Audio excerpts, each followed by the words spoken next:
Hello, today we're going to talk about Edpuzzles. This program allows you to create interactive videos for your students to watch. Basically, what happens is the teacher makes an account and selects videos from the web, such as YouTube, or they can actually upload their own personal videos that they've created.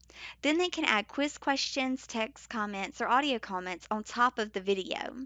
Students log into their Edpuzzles account and they can watch the video. And then what happens is, as they're watching the video will stop and the question will pop up, and they have to answer it before moving forward. The teacher is able to see the results of their quiz questions in the Edpuzzle gradebook. They're also able to see what percentage of the video the student has watched. Students are also able to see their quiz scores from the quizzes in the video in their own gradebook in Edpuzzles. First, the teacher will need to create their teacher account with Edpuzzle. So they'll go to edpuzzle.com and then they'll choose sign up. They would choose to sign up as a teacher, and they can either put in their make an Edpuzzle account, or they can just connect with Google. Upon logging in, they should take note on the far left side of the course. There will be their content that they create will be located under My Content, which we'll get to that in a second. But they can also look at popular channels on YouTube that they might choose to look for videos to use. YouTube, of course, is a great resource. Khan Academy is fabulous and gives instructional tools. Crash Course is very entertaining. Short videos about different concepts, almost every subject you can think of. So again, TED Talks, especially if you're teaching higher ed, so you can search videos from within there. You can just type in search words if you want to as well. So in this case, I might filter by crash course videos on YouTube and search about the world wars. Then I can watch the videos if I like, or I can pick one to begin creating my quiz for.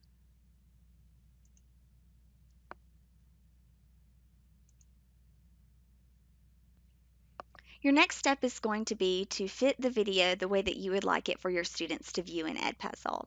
So you can watch the video here, but notice that you can crop the video. This might be in cases where the video is too long, or you only want to focus on a certain piece of the video, or you want to highlight a specific component. So again, you can leave the video in its entire length, which this one is 14 minutes and 23 seconds.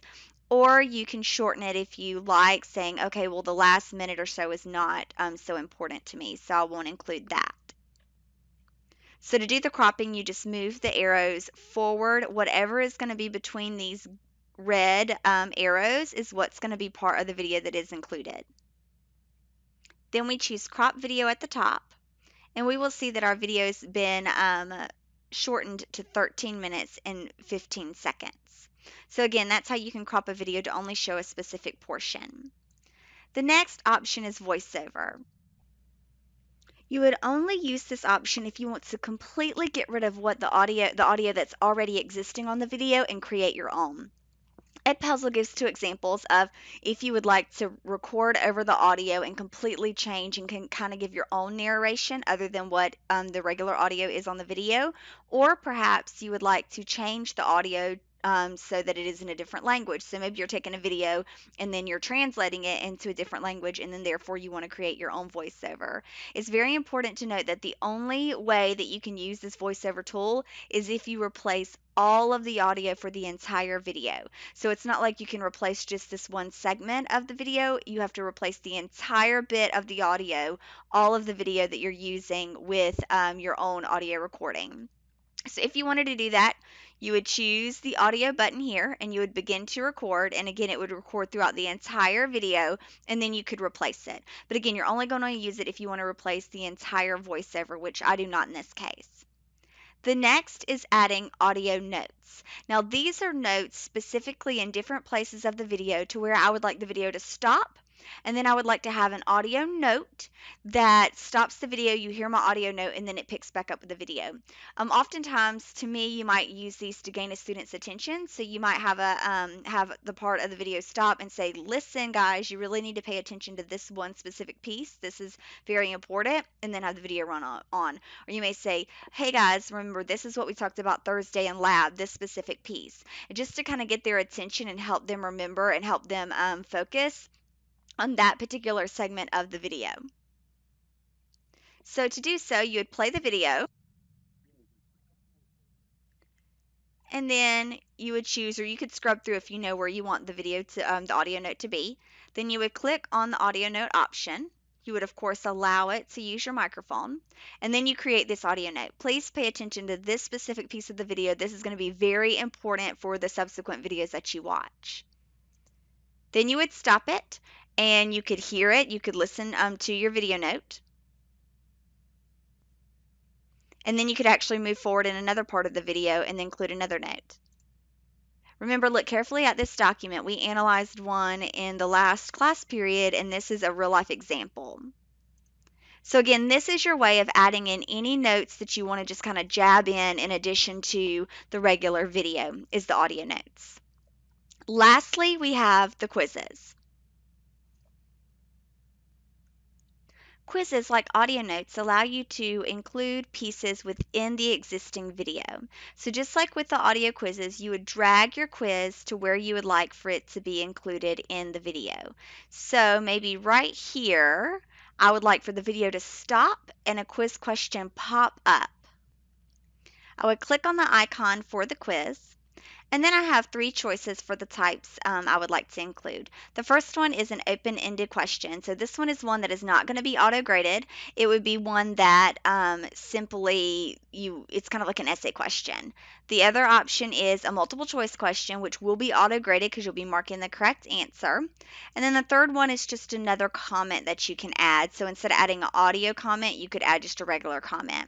So let's make a multiple choice question first. So you would add your question here, and then you would add the response choices here. This one's true or false. If you wanted an additional answer option, you could choose add additional answers. You can also add feedback. So if the student answers true, maybe you give a reply.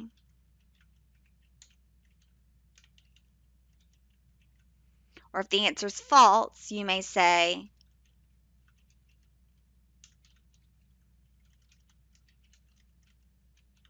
so based upon how they answer, they'll immediately get that feedback as soon as they click the answer.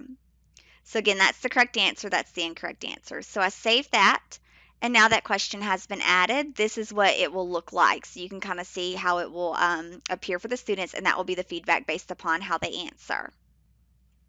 To add the next quiz question, I just drag my mouse over the timeline of when I would like to add another quiz question. I click the green button. This time, let's add an open-ended question.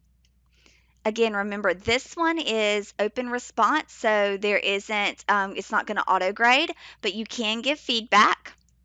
So after they answer it, you can give some feedback as to what they see immediately upon answering it, even though you are going to have to manually grade these questions. So then you can save those. Again, you can also add comments. So we can choose quizzes, quiz question, put it where we would like to in the timeline, and then we can choose just a comment to be made. Then we can save that comment so that it will appear as it pops up. So again, it really isn't a question, it's more of like a comment. So once you are complete adding in your different quiz questions in your audio notes, you can choose Save and Finish. Then you're going to be asked to assign it to a class. Let's just say later because we haven't set up our class yet. So now this video will appear in your My Content area. So again, you could easily come back to add content, search different channels, pull in different videos, and continue to add quiz questions. Also notice in the top right corner under Add Comment, you can also upload a video. So if you've created a video on your phone or on your tablet and you want to add quiz questions about that, you can choose Upload Video and allow it to do that way. So a great example might be if you're in a biology class and you go outside and film different flowers or film different plants that you've been walking around seeing, and you want to upload that video to add in quiz questions and have the students watch a video of different flowers, and one stop and say, what flower do you think this is? And have one stop and say, what flower do you think this one is? You can do that by going out and making your own video using your phone or iPad, uploading the video, and then adding in your quiz questions within Edpuzzle. So again, you can pull videos from the internet that already exist, or you can upload your own video. So the next thing is, after we've added our videos into My Content area, we want to make a class so that we can assign it. So let's go up to the top and choose My Classes. I already have one class, History 201. Let's add a new class. So we'll add a new class and we'll name this History 101. Now I have this new class and I can begin assigning them some content. So I can choose search content, and again I could look at content that's already been created, or in this case I want to assign my own content. So I'll choose this and I'll assign it. I can choose what class I would like for it to go to. I can choose the start and due date, so we'll make it due in a couple of weeks. And then I definitely want to choose this.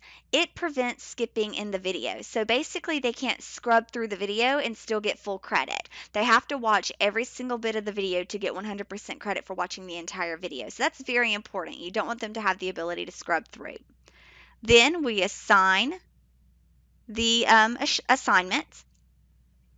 And the next thing we want to do is make sure that students are able to get into this Edpuzzle class and complete the assignment. So we'll go up to My Classes, because as you can see right now in my History 101 course, I have made an assignment with that video, but no students are in my class. So I need to choose Invite Students, and I have several options for doing so. I can copy this link and give them this access code and let them manually do so, which is fine. You just copy this link, drop it in wherever you need, and then they'll enter that code, which is actually at the end of the URL anyways, and then they self-enroll themselves into this Edpuzzle course for you. If you use Google Classroom, you can easily choose Google Classroom, and you can connect it to your Google Classroom, pick your course, and then create an assignment, a question, what have you related to it.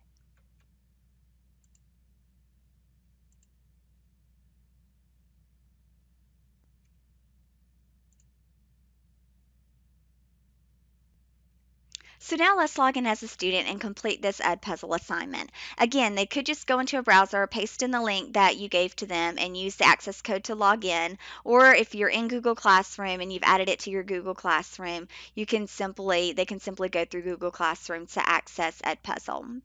Either which way, they're going to end up on this page and they're going to be asked to log into into their Edpuzzle account. They can either log in with Google Classroom or with their Google email, or they can create their own if they like.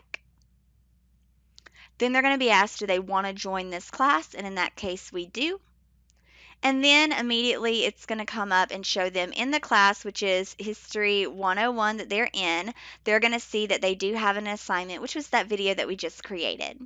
So then they simply click on the video, they begin playing it, and this should look familiar. We have our audio notes and we have our quiz questions. Again, if they try to scrub through this video by moving forward, you see that they're not able to do so. It is locked. So what might be a great idea is to make sure that a quiz question is included at the very tail end of the video to make absolutely sure that they watch the whole video, because they can't scrub through, and until they watch the whole video, they can't get to that last quiz question. So they begin to play the video. Notice that the video stops when you get to a quiz question and it pops up and they are asked to answer the question and submit it. Again, they see that feedback. Then they continue on. They can see down here that they answered the question correct, and they are able to see that information. Next, they'll continue on with the video until they get to the end and they see all of the quiz questions. Next, remember that this quiz question is a fill in the blank or a essay question, so it's not going to be auto-graded. So again, they type in their answer, they submit it, they will see that it is to be graded, and then they can see any feedback that was left. So they're going to see that feedback regardless of how they answered, because you're going to have to manually grade that. And then we continue on with the video. Notice that when they get to this last one, it wasn't really a question, it was more of a comment that we left. And again, as they scroll down from the video, they can see the questions they've answered. If they were auto-graded, they can do so. And if they were open-ended, they can do so. They can also leave comments here. So say that they had, wanted to leave the teacher a comment about this question. They absolutely can, so that the teacher is able to see this as they go into the gradebook. So it's like a comment to the question. Notice that when they go back to their class area, it says that this video is unfinished. Even though they answered all of the quiz questions, notice when you come to it, they didn't watch the whole video. So that's an important part, that it's not going to be marked as finished until they completely watch the entire video. At that point, it'll move to the completed category where it will show that they have completed that assignment. So now we're logged back in as the teacher. Again, I can go to my content to see what content I've already created. I can also go to my classes to see who is in my classes. Also here, looking at this History 101 class, I see that there is one new answer that I need graded. That's the discussion that I need to have graded. So I can go to my classes, click on this particular assignment. I can see this student started the assignment. They've watched 40% of the video, and remember, you can't scrub, so you can see that they didn't completely watch all of the video yet. They can also see that there is an assignment that hasn't been turned in, because the video doesn't actually get completely turned in until they complete the entire video.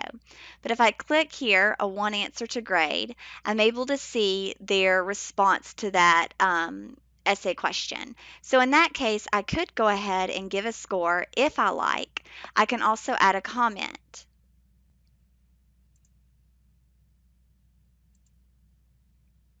Notice so far in the multiple choice question or the true false question, so far 0 people have answered false, and 100%, which is only one person at this point, and you can see their names below, have answered true, and that's why you have 100% versus 0%. If I opt to go to the gradebook, I can see the student's name, I can see their total score, the time spent spent so far watching the video, and then their current average there. Keep in mind that they made an 80 on the discussion question and a 100 on the multiple choice question. So they have a 90 so far in the grade book. But remember that in the classes area, it's not counting the assignment as turned in until they actually complete watching the entire video. But again, you can see the students and their individual participation here, or you can see their questions here. And again, you're able to see how they responded and how they answered, how many answered correctly. Also, another point of interest is the curriculum tab over here on the left side. You can choose the curriculum tab, choose the level that you teach, choose the subject area that you teach, and you're actually able to pick some videos that have already been created using Edpuzzle that other people in the community have created. And you can actually choose it, watch the video, and you can either copy it to your content or edit it. Notice that this little icon means that quiz questions have been added to that particular video. So in this case, I could watch it and see that quiz questions have been added to the video already by someone else. And so I can choose to use this as a starting field. So I could copy and edit. It would go into my content area. It would already have the quiz questions that were there previously. But again, I could change the audio notes. I could add more quizzes in if I want. So again, I'm basically adopting theirs. I can finish it and assign it to my classes just like you would with making one from scratch. So again, you can use that by going to the curriculum tab and choosing your subject area out of your levels. And that's a summary of how to use Edpuzzles.